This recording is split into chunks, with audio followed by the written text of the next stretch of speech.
नमस्कार दोस्तों, मैं शिवम शर्मा आप सभी लोगों का स्वागत करता हूं डिजिटल बातचीत पर। दोस्तों, अगर आप लोग सीएससी सेंटर खोलना चाहते हो या सीएससी सेंटर चला रहे हो तो कैसे आप उसमें आने वाली जो परेशानियां हैं उनसे बचकर अपने होने वाले नुकसान को बचा सकते हो, या अगर आप सीएससी सेंटर पहले से चला रहे हो या चाहे फिर आप उसको खोलना चाह रहे हो। इस वीडियो में आपको जानने को मिलेगा कैसे आप अपने नुकसान को बचा सकते हैं और कैसे आप अपने सीएससी सेंटर को और अच्छी तरह से चला सकते हैं जिससे कि आप अच्छी इनकम कर सकें। दोस्तों, मैं आया हूँ आज यहाँ पर एक सीएससी वीएलई भाई के पास जो कि पिछले 10 सालों से सीएससी सेंटर चला रहे हैं और वो आपको अपना सारा अनुभव आपके साथ शेयर करने के लिए तैयार हैं। आप सभी लोग वीडियो के अंत तक बने रहें और देखें कि किस तरह से उन्होंने अपने सीएससी सेंटर को एक सफल सीएससी सेंटर बनाया है। नमस्कार भैया, आपका बहुत बहुत स्वागत है हमारे चैनल पर। जी भैया बहुत बढ़िया भैया, बताइए भैया, कृपया करके आप सबसे पहले तो हमारे ऑडियंस को अपना नाम बताएं। मेरा नाम जगपाल सिंह कुशवाहा है। मैं फ्रॉम धनारी पे जनसेवा केंद्र चलाता हूँ। और भैया, आप जनसेवा केंद्र इस जगह पर कितने समय से चला रहे हैं? मैं यहाँ 10 साल से जनसेवा केंद्र चला रहा हूँ। दोस्तों, भैया 10 साल से यहाँ पे जनसेवा केंद्र चला रहे हैं। तो भैया 10 साल से आप यहीं पे चला रहे हैं। शायद कुछ लोगों को लगेगा कि 10 साल से ये दुकान चल रही है, लेकिन कहीं और आप पहले शायद चलाते थे। मुझे लगता है मैं पहले मतलब धनारी थाने के ठीक सामने चलाता था, लेकिन वहाँ से मैंने इधर कर लिया वो। अच्छा, यहाँ पे अभी आप शिफ्ट हुए हैं, पहले इससे आप कहीं और दुकान चलाते थे। तो भैया 10 साल पहले सीएससी आईडी लेने का क्या प्रोसेस था और अब क्या प्रोसेस है, जो पहले से काफ़ी डिफरेंस हो चुका है मेरे ख्याल से? तो बहुत सारा डिफरेंस हो चुका है, लेकिन पहले जो था मतलब कुछ लोगों को मिलती थी, जैसे पहले अप्लाई करना पड़ता था उसके लिए, तब मिलती थी। लेकिन अब क्या है कि अब तो ऑनलाइन कर दो, सीएससी वाले खुद आपके पास आ जाते हैं, बहुत आसानी से मिल जाती है वो। पहले सीएससी आईडी लेने में काफ़ी मुश्किलें आती थी। हाँ, बिल्कुल बिल्कुल। अब के मुताबिक बिल्कुल। और भैया 10 साल पहले तो मेरे ख्याल से इतने सीएससी सेंटर नहीं हुआ करते थे। नहीं, धनारी पे मेरा था सबसे पहले, किसी का नहीं था। अच्छा, धनारी पे सबसे पुराना हमारा है।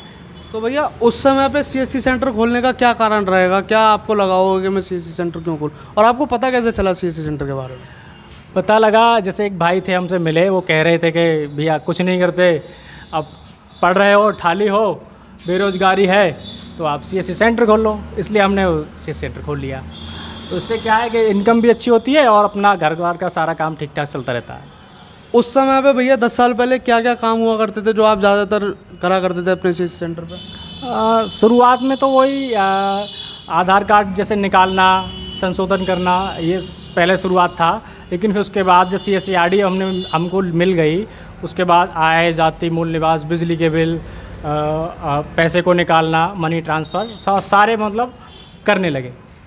तो आपसे यहाँ पर कस्टमर तो काफ़ी समय से जुड़ा हुआ है। काफ़ी समय से हैं, और ये नहीं है नाम से यहाँ लोग बाग दुकान पे आते हैं, पूछते हैं भाई उनकी दुकान कहाँ है, जेपी भाई साहब की। मेरा भाई भी रहता है, उसका नाम से आते हैं कि राजू भाई, राजू की दुकान पे जाना है, कि राजू भाई कहाँ है उनकी दुकान, ऐसे आते हैं लोग पूछ के। तो भैया जो अब लोग सीएससी सेंटर खोलना चाहते हैं या सीएससी सेंटर चला रहे हैं, तो वो ये जानना ज़रूर चाहेंगे कि अपने कस्टमर को किस तरह से सर्विस दी जाए कि वो दोबारा आपकी दुकान पर आए और लोगों की भी लेके आए। क्योंकि बहुत से लोगों का क्या रहता है, मैं कमेंट में पढ़ता हूँ अपनी वीडियो के, बोलते हैं कि भैया सीएससी सेंटर पर कोई काम नहीं है, ग्राहक नहीं आते, बहुत सारी सीएससी सेंटर की दुकानें खुली हुई हैं।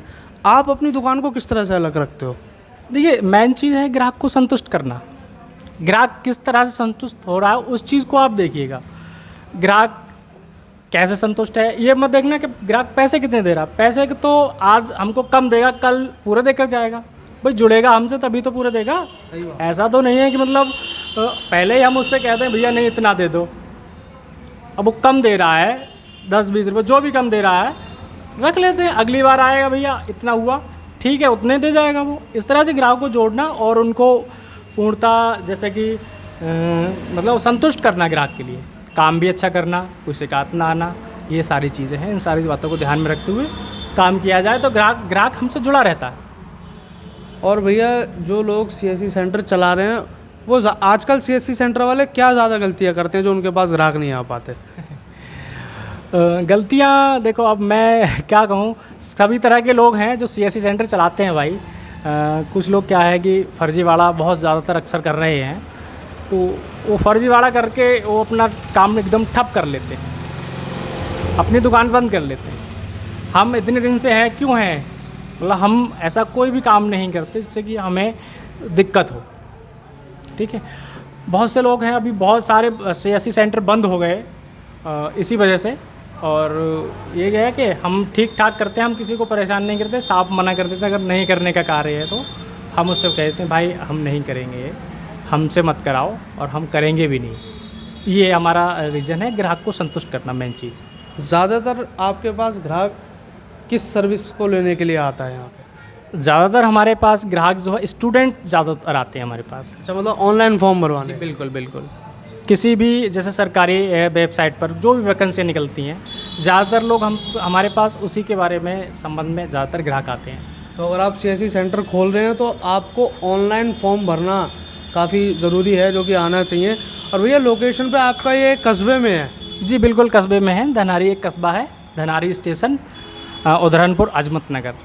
तो ये मतलब एक कस्बा है भैया का, यहाँ पे कस्बे में बिल्कुल हाईवे पे, मेन रोड पे इनकी दुकान है। जैसे कि यहाँ पे दुकान है और सामने हाईवे है, तो इससे यहाँ पे क्राउड भी थोड़ा अच्छा। भैया इसमें लोकेशन भी मैटर करती है कि हम कहाँ दुकान खोलें? ये भी लोकेशन है, और लोकेशन है मतलब आप मार्केट से आप अलग खोलोगे तो उसका भी थोड़ा असर रहता है, ठीक है। उसके लिए क्या है कि काफ़ी समय लगता है मार्केट में जमने के लिए। अब यहाँ क्या हमारा पुराना काम है, तो कॉलेज है, कॉलेज के बराबर में जैसे लोग पढ़ते हैं उनको सारी सुविधाएं देना।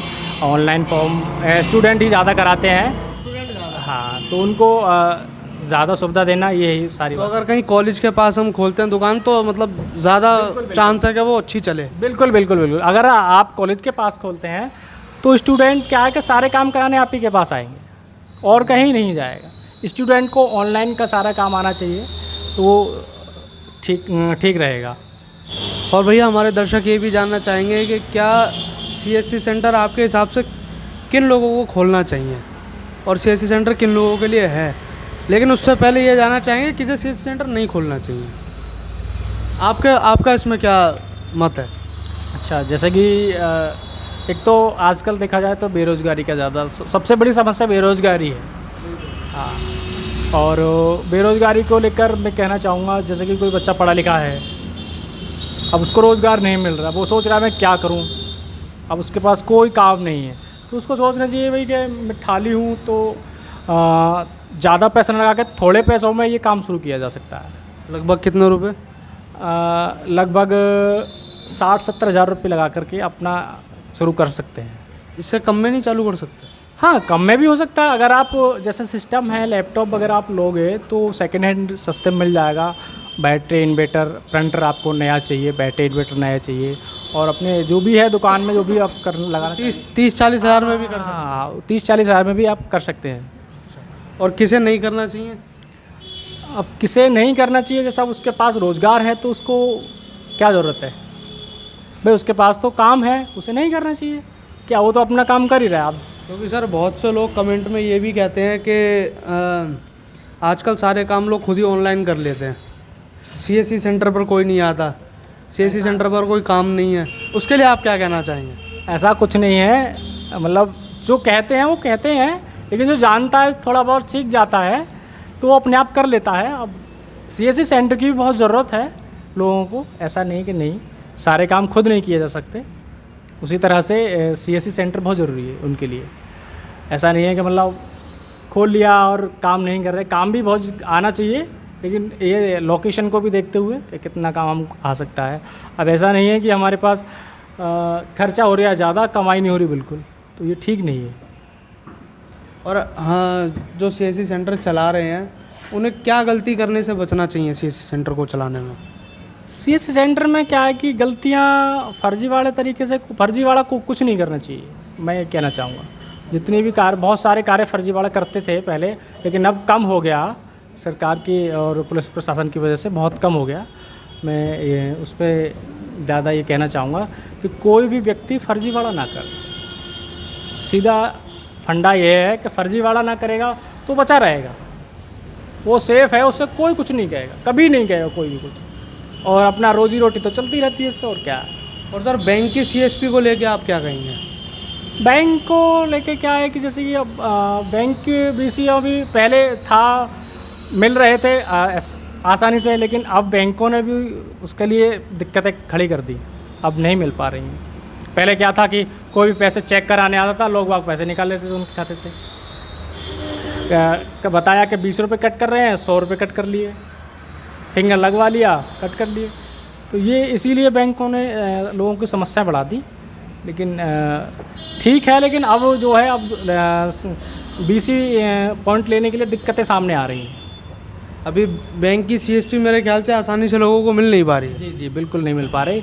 उसके लिए भी क्या है कि कोई एग्ज़ाम देना पड़ रहा है, उसके लिए तब अप्लाई करोगे तब जाके आपको BC बैंक मिलेगी। अच्छा, इसके लिए भी मतलब एक एग्ज़ाम देना पड़ता है, तो वो एग्ज़ाम देने के बाद आसानी से मिल जाती है। मिल जाती है, वो भी प्राइवेट बैंक मिल रही है, लेकिन जैसे कि यहाँ जैसे SBI और ये नहीं मिल रही। उनके लिए क्या है कि बैंक मैनेजर अप्रूवल देगा तभी संभव है, वैसे नहीं मिल पाएगी। और बैंक का मैनेजर मेरे ख्याल से तो लोग दोस्तों इतनी आसानी से किसी को देता नहीं है।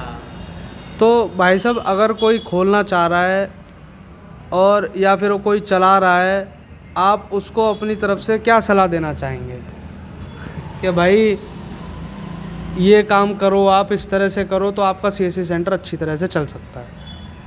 मैं तो ये कहना चाहूँगा लोगों से, जैसे कि वो जो भी CSC सेंटर चला रहे हैं, मेन चीज़ है ग्राहक को संतुष्ट करना। ग्राहक से संतुष्ट करिए, उससे संबंध बनाए रखिए, और आप उससे संबंध बनाएंगे, उसका काम थोड़ा ठीक ठाक करेंगे तो अगले ग्राहक को भी वो कहेगा भैया वहाँ कराओ, वो अच्छा काम करते हैं। अब आप उसके साथ भी गलत करोगे तो दूसरा ग्राहक भी नहीं लेकर आएगा। वो एक दूसरे से ही जुड़ने से ग्राहक आता है, ऐसा नहीं है कि मतलब यूँ ही आ जा, ऐसे कोई ग्राहक नहीं आता।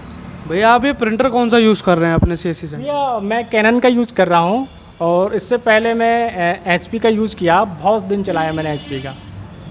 हाँ, तो कैनन ज़्यादा अच्छा है आपकी निगाह में या HP कोई अगर लेना चाहे तो? HP का भी अच्छा है और कैनन का, दोनों ही ठीक हैं। मैं कैनन, हाँ। और लैपटॉप कौन सा लेना चाहिए CSC सेंटर चलाने के लिए? लैपटॉप तो हम HP का यूज़ करते हैं, और डेल का भी बहुत अच्छा, सभी अच्छे हैं। i3 बहुत है इसके। हाँ, i3 हमारे पास भी, i5 भी हमारे पास, लेकिन हम i3 ज़्यादा यूज़ करते हैं, अच्छा चलता है इसका। और भैया फिंगरप्रिंट डिवाइस में लोग बहुत कंफ्यूज होते हैं कि मंत्रा को लें या फिर ये वाली डिवाइस लें दूसरी। आप कौन सी डिवाइस यूज़ कर रहे हैं? ये मैं मोरफो यूज़ कर रहा हूँ भैया। इसका रिचार्ज होता है, इसका फिंगरप्रिंट स्कैनिंग बहुत अच्छी है, बहुत फास्ट है, मतलब एक्यूरेसी इसकी काफ़ी अच्छी है। बिल्कुल बहुत अच्छी है। और उसकी अपेक्षा वो क्या है कि वो सस्ती भी है और उसकी ठीक नहीं है, लेकिन ये मोरफो की बहुत अच्छी। मोरफो की डिवाइस आज की डेट में कितने रुपए की होगी भैया? लगभग, अब मुझे पता नहीं, लेकिन लगभग होगी 4000 से कम की होगी, लगभग 4000 से कम की। और इसमें रिचार्ज भी कराना पड़ता है? हाँ, 1 साल का रिचार्ज होता है, वो हर बार 1 साल बाद कराना पड़ता है। तो भैया आप AEPS की सर्विस भी देते हैं लोगों को? हाँ, देते हैं। तो AEPS आप कहाँ से, DigiPay से देते हैं या कोई और सी यूज़ करते हैं? DigiPay से देते हैं उनको। DigiPay से ही देते हैं। तो भैया इसमें सबसे बढ़िया है DigiPay, मुझे सबसे सिक्योर और अच्छा लगा DigiPay। और कमीशन को देखते हुए कमीशन भी ठीक ठाक हो उसमें, आप काम करिएगा, कमीशन भी अच्छा है।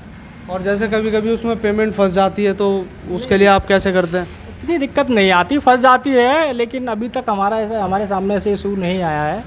लेकिन फंसी नहीं है तो हम उसके बारे में कुछ कहना नहीं चाहेंगे। अच्छी बात है आपकी नहीं फंसी है, क्योंकि कई बार जब लोगों की पेमेंट फंस जाती है तो वो लोग सोचते हैं कि पैसे निकल गए हमारे खाते से और ये हमें दे नहीं दे, तो उस चक्कर में दुकानदार से उसका प्रोसेस भी है ना, बैंक जैसे कुछ टाइमिंग है, जैसे 3 दिन या 1 हफ्ते, 1 हफ्ते में तो मैक्सिमम वापस हो जाती है, या आपके खाते में आएगी या ग्राहक के खाते में जाएगी।